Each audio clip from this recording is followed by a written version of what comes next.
GDLS Canada, an industry leader dedicated to supporting our customers and the community. Most lacrosse people call me Butch. I was born in Fergus, Ontario. Actually, I grew up on what is called the Lakeshore area, and there were a number of small communities, Mimico, Long Branch, New Toronto, and Alderwood.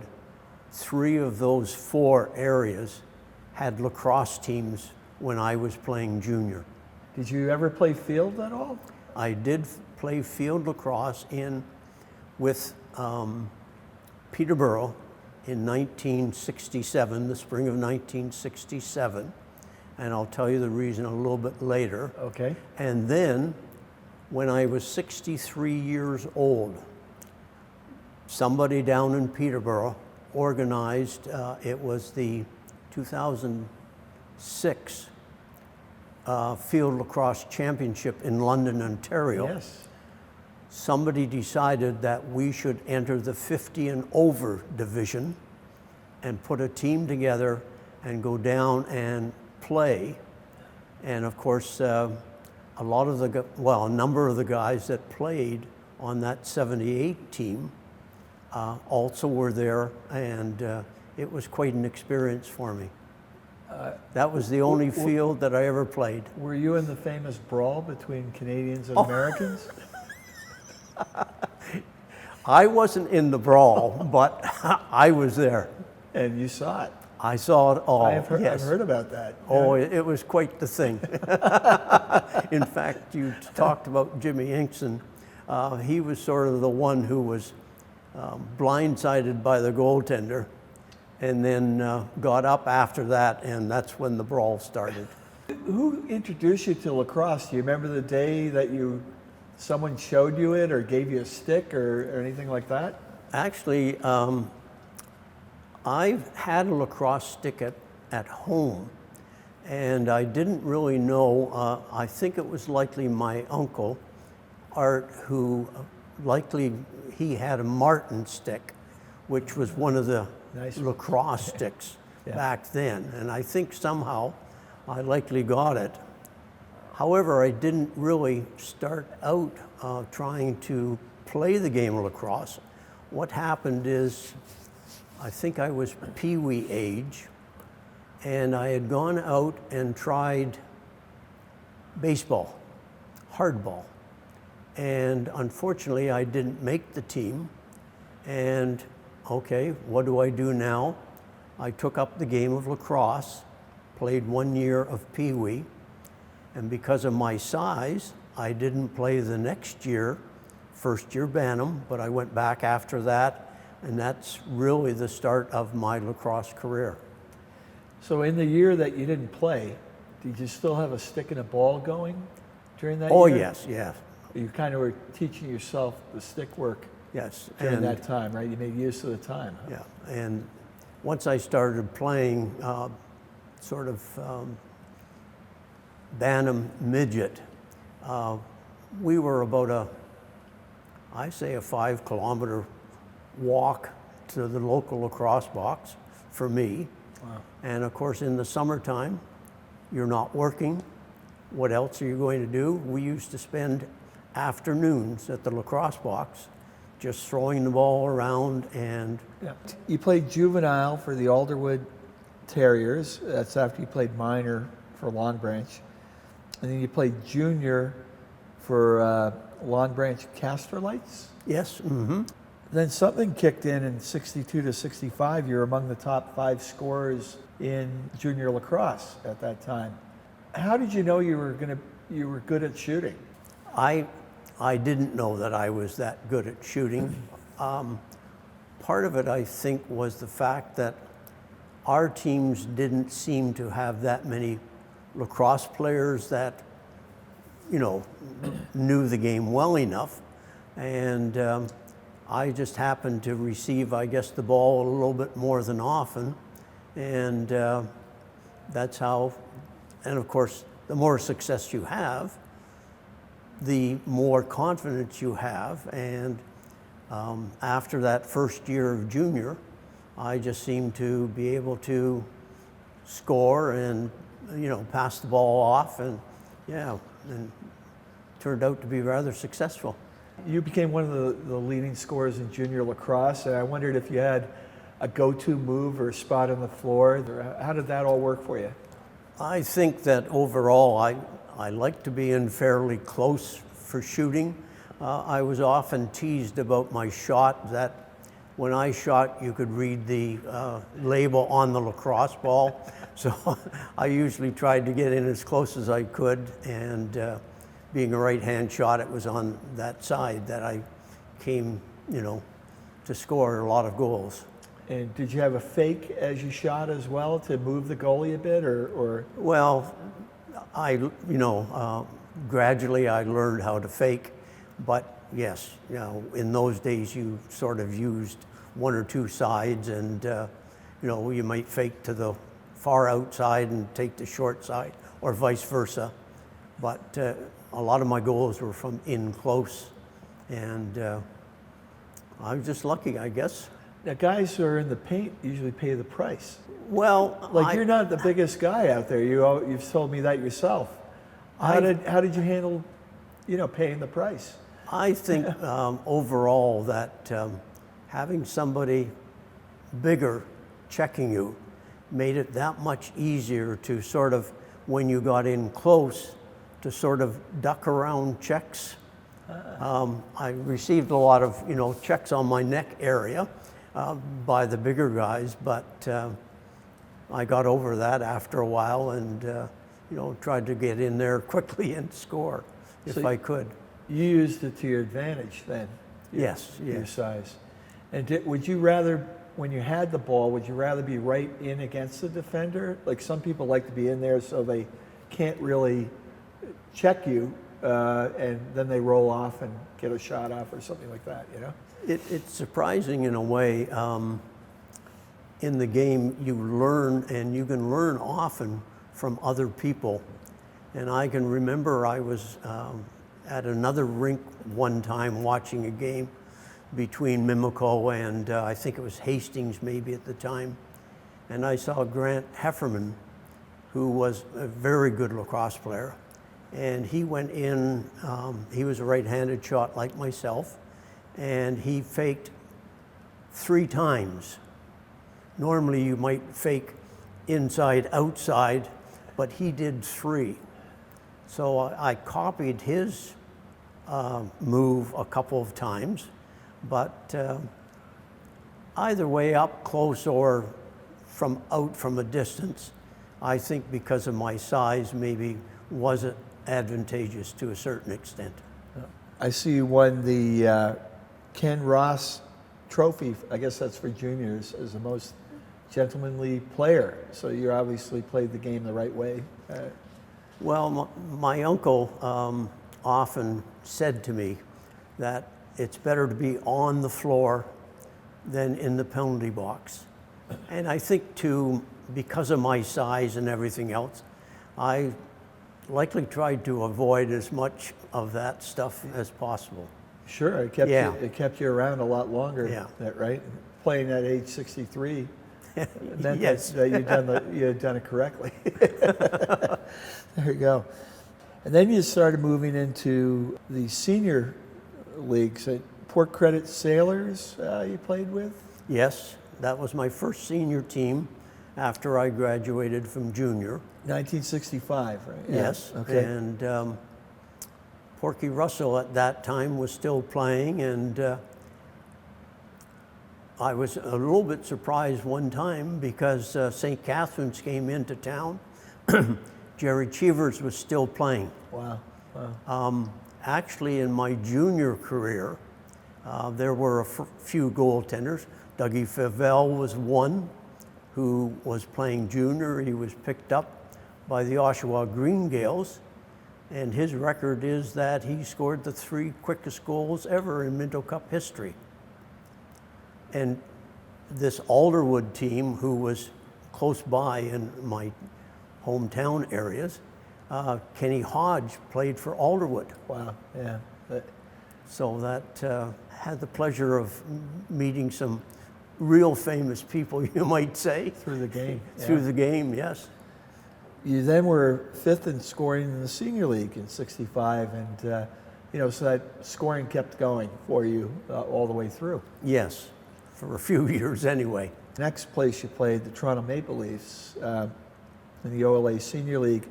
Morley Kells, who helped set up the interviews for the Hockey Night in Canada, he had coached me in junior one year and did also in Alderwood.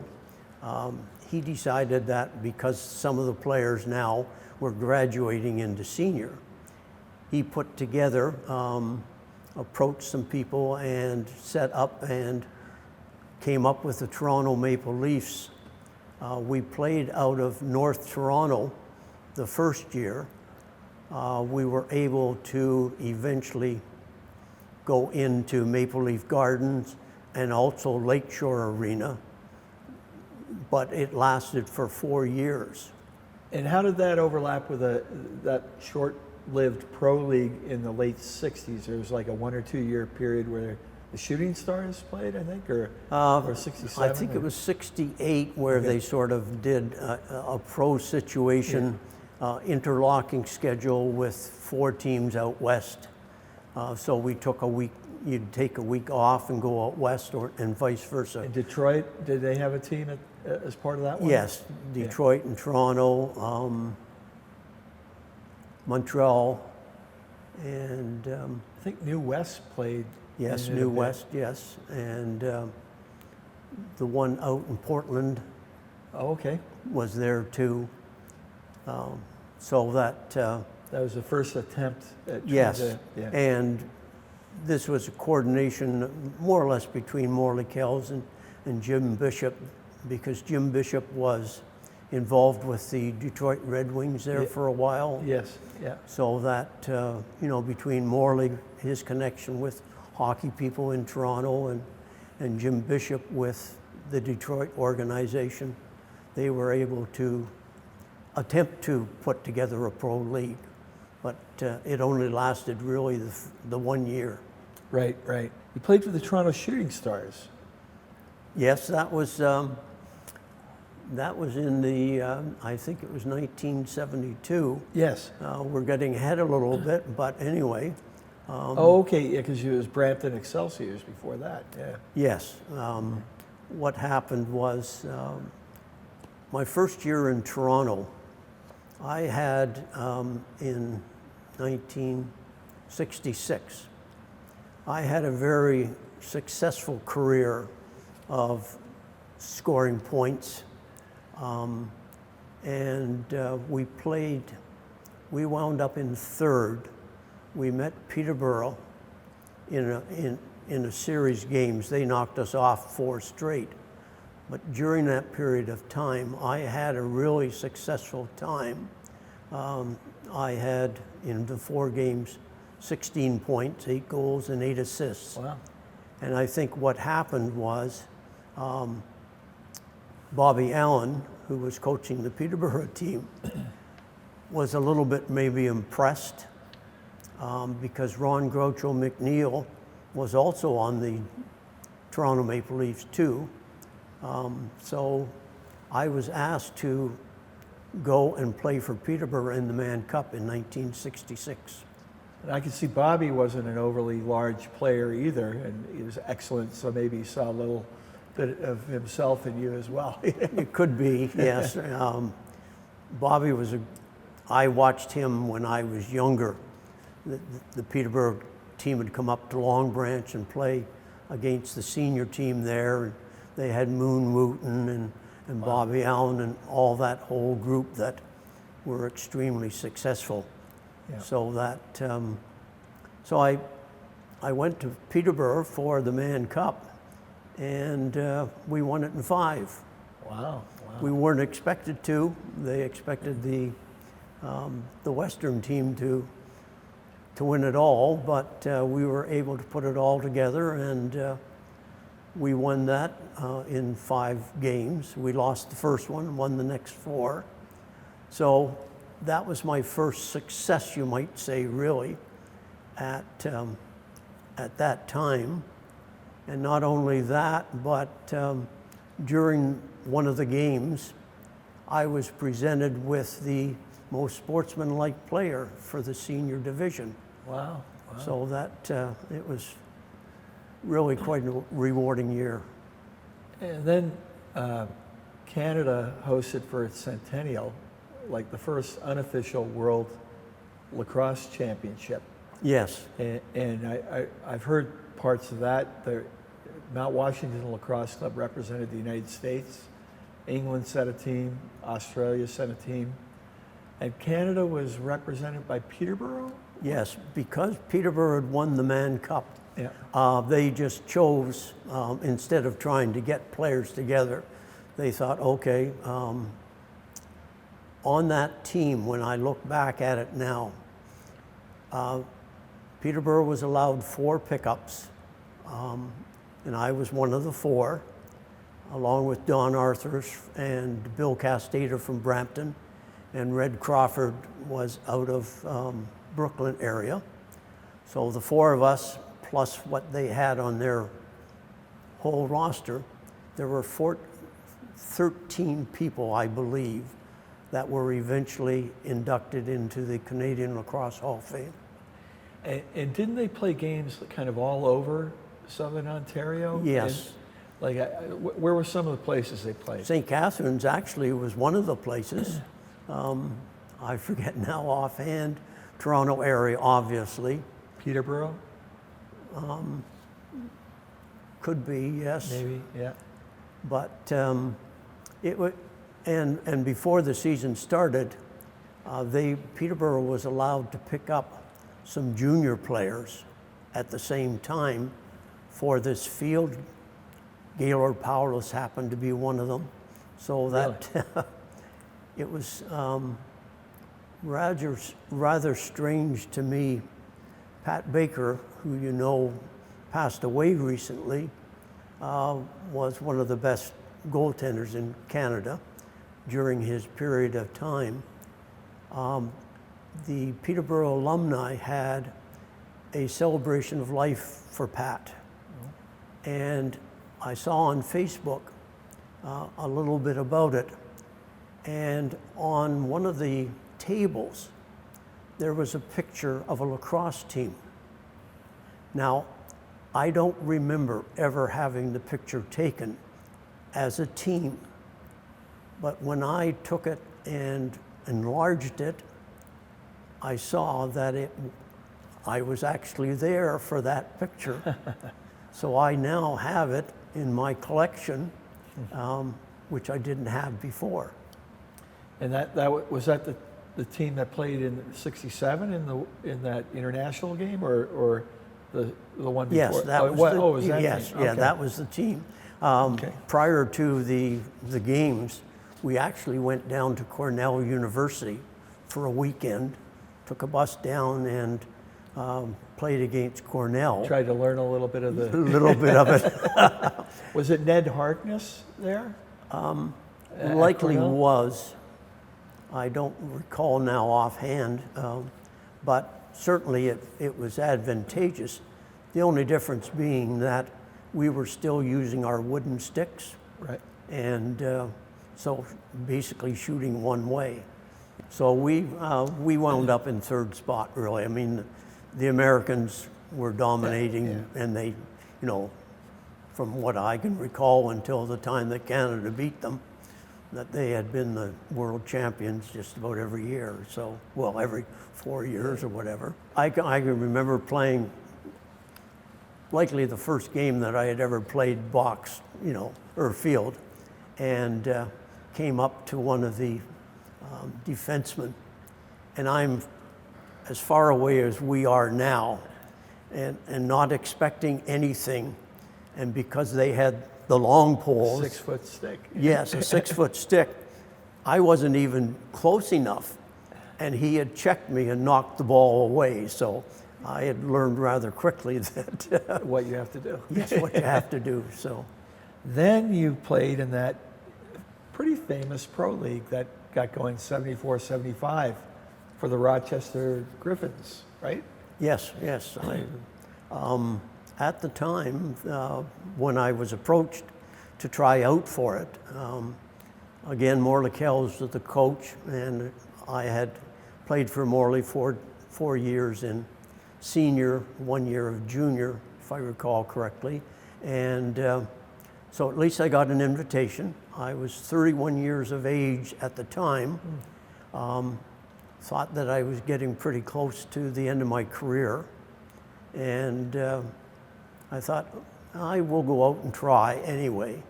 And as it turned out, I was successful and actually was appointed captain of that Rochester team. Wow, wow. So I think that was likely a boost in the arm for me to continue on. And the Rochester team was a wonderful team of players from basically all over.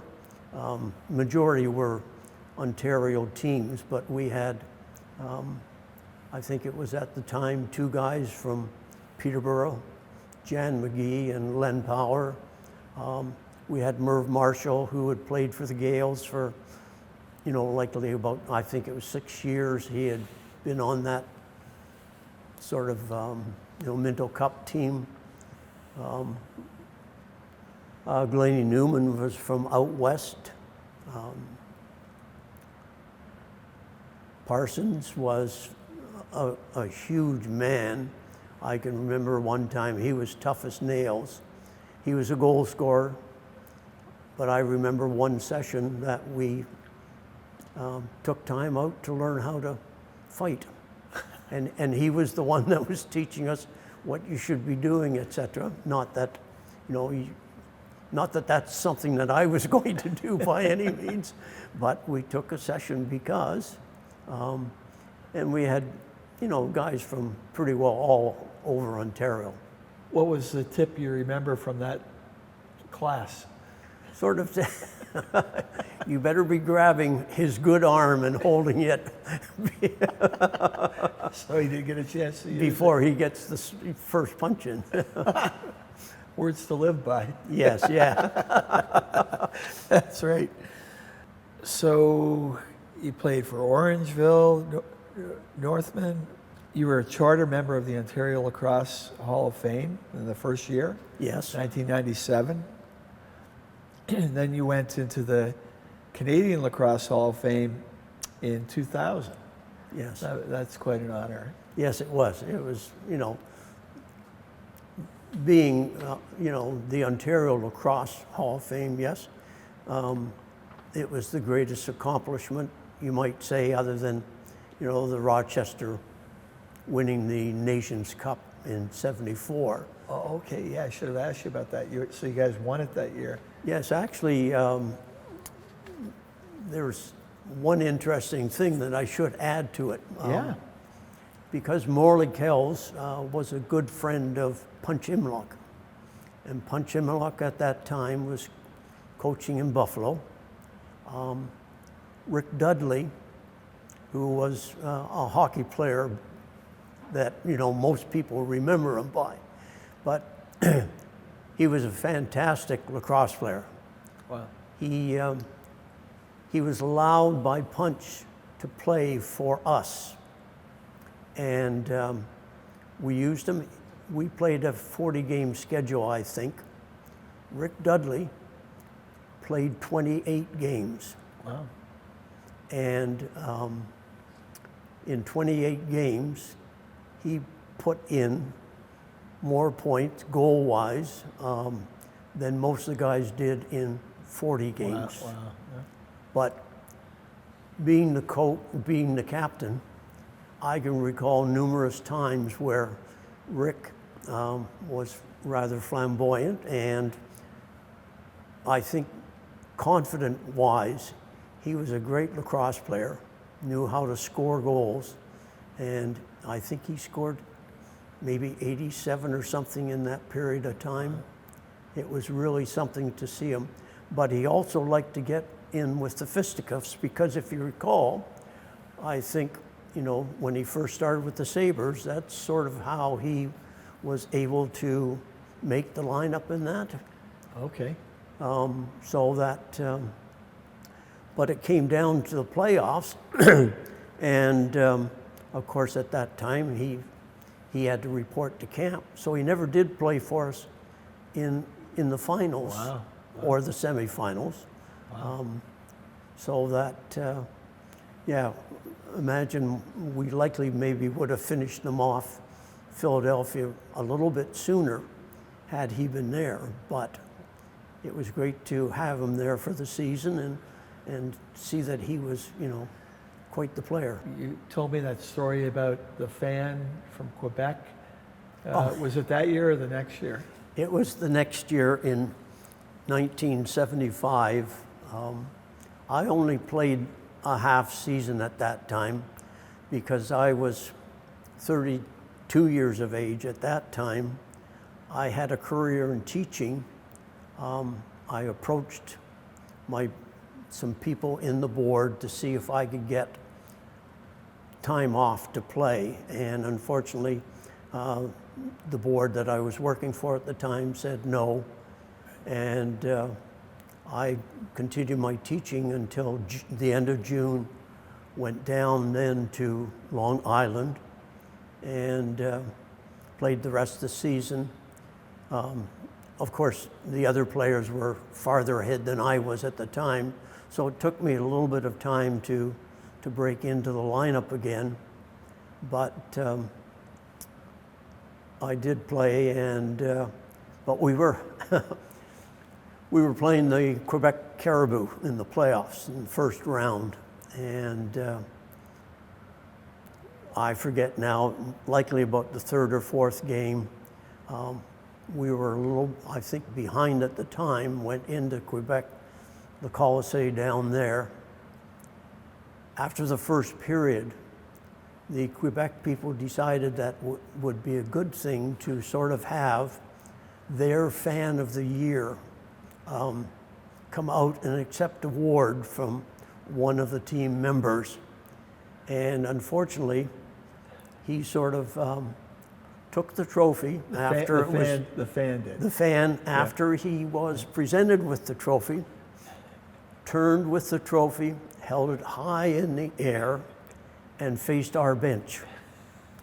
Now, the people that know Morley Kells know he's a little bit volatile at times. He jumped over the boards and went racing towards this fan, and they got into a tussle. So it sort of upset our bench somewhat. We lost the game, and that was sort of one of the contributing factors. I mean, there's so many that, you know, you can't mention them all at this time, but we had a few injuries, etc. Quebec had a great goaltender, and Larry Smeltzer stole the show, outplayed our goaltenders, and our guys just couldn't score on them, and we were put out of the playoffs. And yet, early in the year, Long Island just sort of steamrolled through the first part of the season until the rest of the league caught up to us. When Morley Kells jumped over the boards and had that altercation with the Quebec fan, did he get tossed from the game? Not that I recall, and I think likely the reason why he didn't get thrown was the fact that it wasn't interfering with the game per se.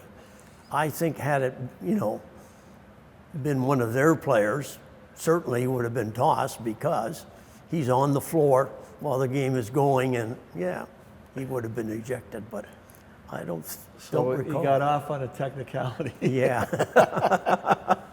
Oh, man.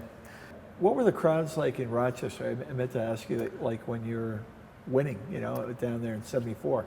2,000-3,000 maybe. It was quite a change when we went into Philly the first year. I think the first game that we had played for there, the arena was packed. Yeah, they loved it. Because what had happened was, just prior to that, the Philadelphia Flyers had won the Stanley Cup. Broad Street Bullies. The Broad Street Bullies, yes. And being there, the fans just loved it there. And I think that's part of the reason why the Philly team were so successful, because you're playing in front of 15, 16, 17,000 people every night. What could Rochester hold? Was it a smaller arena? It was sort of a small, yes. So like Maybe you got 4 or 5, maybe. Yeah, so you got like half full or a little bit better. And so that was one of the unfortunate things and one of the reasons why we went from sort of Rochester to Long Island the second year. Oh, okay. Unbelievably, you played in 2006 in an old-timer over 50 division at the World Championships in London, Ontario, which would be the place that Canada won its second World Field Championship. Yes. I think one of the big things was the fact that the American universities, colleges, started to come up in around that period of time, and to start enhancing Canadians to go down on scholarships. Yep. And that way they were learning to shoot the ball with both hands. Were able to learn the statistics, how to play the game. Like, to me, sort of field lacrosse and soccer are much the same. It's all about control of the ball. And so that you set up your plays, you control, and the team that controls in most cases is going to win. But it was, we put together, as I say, a team almost at the last minute. Bobby Allen was the coach of it. I had asked Bob actually at one of the practices, I said, "Why aren't you playing?" He sort of laughed, and he was getting up in age, but he is a tremendous coach. He was a tremendous player. He has a tremendous mind for the game of lacrosse. Yeah. There are 3 coaches that I consider that sort of during my period of time. Morley Kells was one, Bobby Allen was another, and of course, Bish was obviously a great mind and was able to put together great teams for that run of 7 Minto Cups. Yes. Never to be accomplished again. Yeah. Now, I understand if you didn't start the brawl in 2006 with the over 50s, you finished it. Oh. Well, the talk of that whole thing was, here, they had different age groups, etc.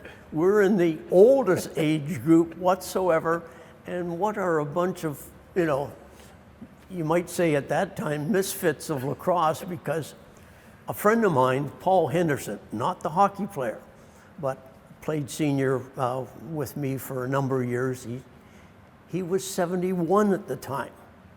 So he was one of the, but he wasn't on at the time. But yeah, that was the talk of the whole thing after that was, here are those silly people at, over 50 years of age getting into a big brawl. So it will go down in history. Oh, yes. It was, yeah, it was great to be there. Oh, man. You coached as well. You even started way back at 62, beginning to coach, right? And well, my coaching career, I was always sort of a technical type person.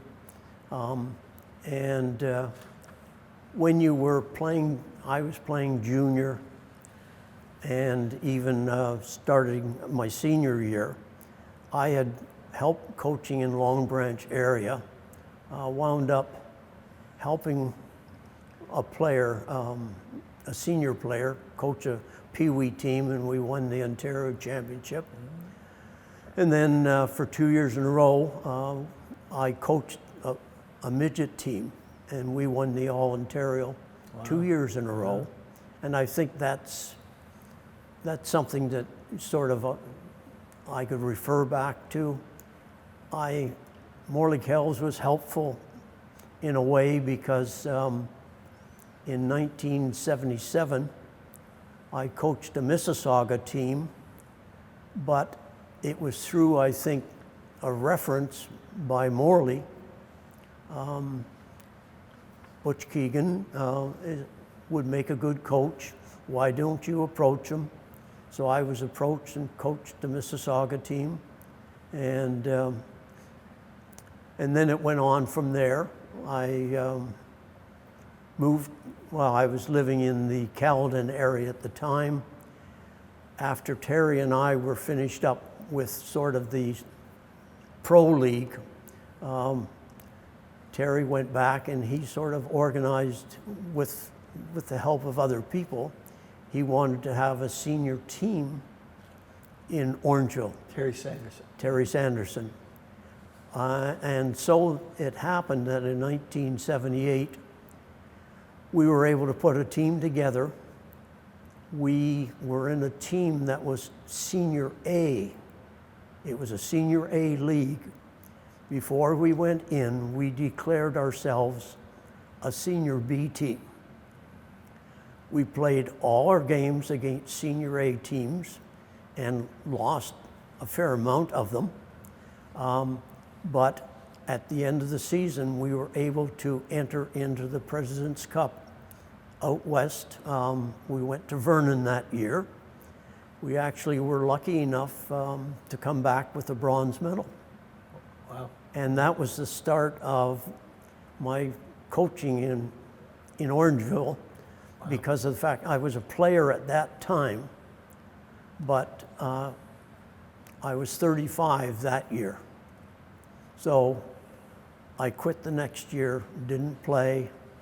Then in '80, I was asked to go back and to coach the senior team again. Yeah. We went to Owen Sound for the President's Cup and came away with a silver medal, which was second. Owen Sound beat us out, but we were able to be successful there. The next 2 years, we decided it's President's Cup and we're going to win. So the next 2 years, we went, the one was in Cornwall. We won the President's Cup there. The next year it was in Sarnia. We won there. And, then I quit for a couple years. The senior team continued on because they had the winning. Yeah. When you have the Sandersons,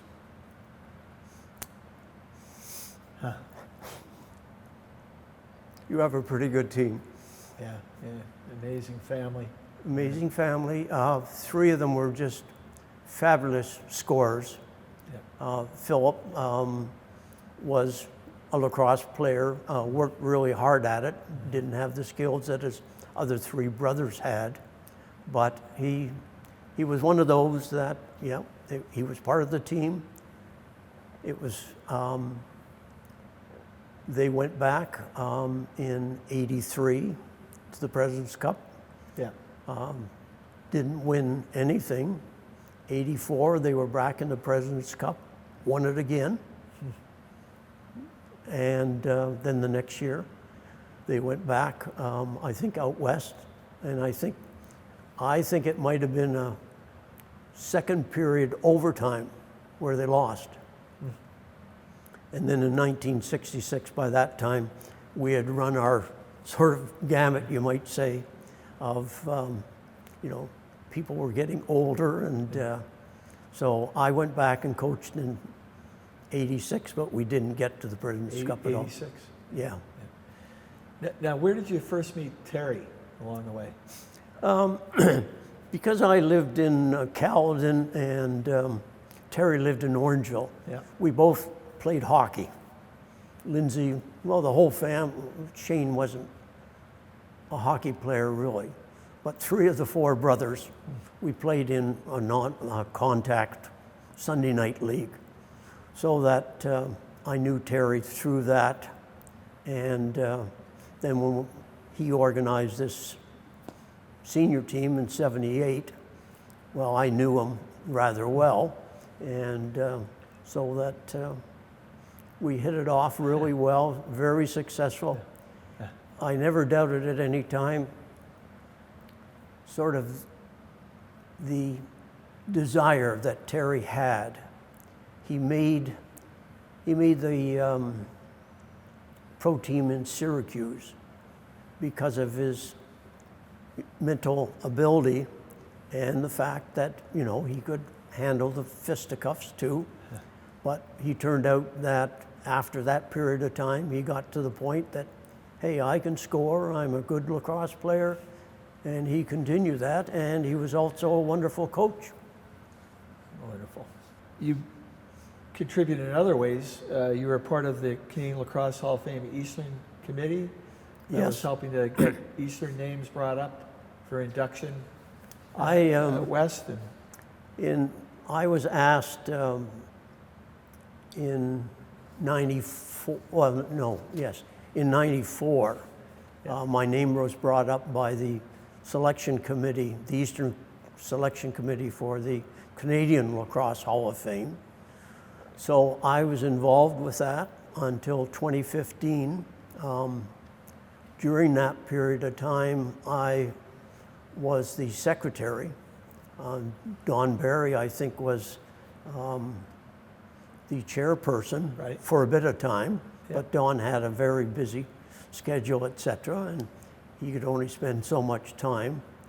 And then when I was elected into the Ontario Lacrosse Hall of Fame in '97 and '98, I was approached also by them to help with the selection committee for this group. So that spent a long time. I spent 20 years in that selection committee. wow. Saw a lot of lacrosse players go through and, you know, did a lot of things to sort of, I hope, improve the game a little bit. I have to tell you one story that is rather interesting. That in 2004, I was living in a small town of Shelburne.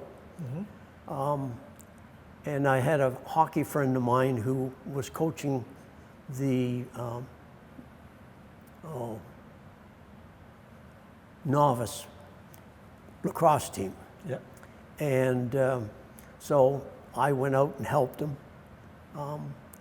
In that group, there was one player that I sort of saw who had some potential, I thought. After that, I've sort of followed his career. His name's Daniel Craig. He is now playing in the NLL for the Toronto Rock. He played for Barrie Lakeshores for about 3 years, played, I think, 1 year junior for Orangeville. During that time, I think in his third year in Barrie, he was co-voted most valuable player in the league. He was able to get a full scholarship in Penn State. Daniel Craig? Yes, Daniel- Penn State. He got Okay. 4-year scholarship. He came, of course, during that time, he can't sign anything pro, so he played college ball, and then when he came back, Toronto Rock drafted him. He is now one of their top goal scorers. He lived right behind me in Shelburne, so that I've followed his career all the way through, and sort of interesting to see how well he did. So when the ball went over the fence into your backyard, did you keep it? Oh no, I wouldn't. But he was able. He was picked shortly after. A couple years later, he was picked by Derek Keenan, who's a coach now in, well, I think general manager now in Saskatchewan, and he played for the Ontario team in the All Canada things that they have down in here in Toronto area. I can't understand why.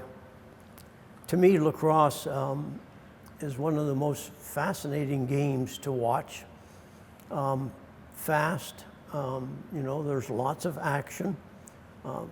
The players now are better skilled. I find this in hockey. I play a little bit of old-timers hockey. All people involved in sport are improving so vastly, and lacrosse has come a long way. I just hope that, you know, they're able to get something going and to make it better known to people, because during my day, it was small centers quite often. That's why Morley tried to put it in bigger towns like Toronto, Montreal, you know, those areas, to expose it, because a lot of people don't know about lacrosse. That's right. And I can only hope that they have some wonderful people involved in lacrosse nowadays. You hear quite often that, you know, people like, hockey players are investing money into promoting the game. So I think it's maybe only a matter of time before it gets there to where it should be. Right. How did you get the nickname Butch? Oh, there's two stories to that from what I hear. One story is that it was my mother who gave me the name. Another story is that it was somebody on our street when I lived on 22nd Street in New Toronto that gave it to me. But I think that it was likely my mom's theory that I'm going to say, because in my family, I have an older sister. She had 4 sons. They're all married. They all have children. Everyone calls me Butch. If I meet people, I can tell whether I'm talking to a sports person or sort of a person that doesn't know about my, you know, hockey and lacrosse enterprises that I've done, because that group that I know sport-wise, they call me Butch. There you go. That's a defining line. Yes, and the other people, even my wife, calls me Brian. She doesn't use Butch at all, and that's how we differentiate, and it's quite interesting, really. All right. Thanks, Butch. You're welcome.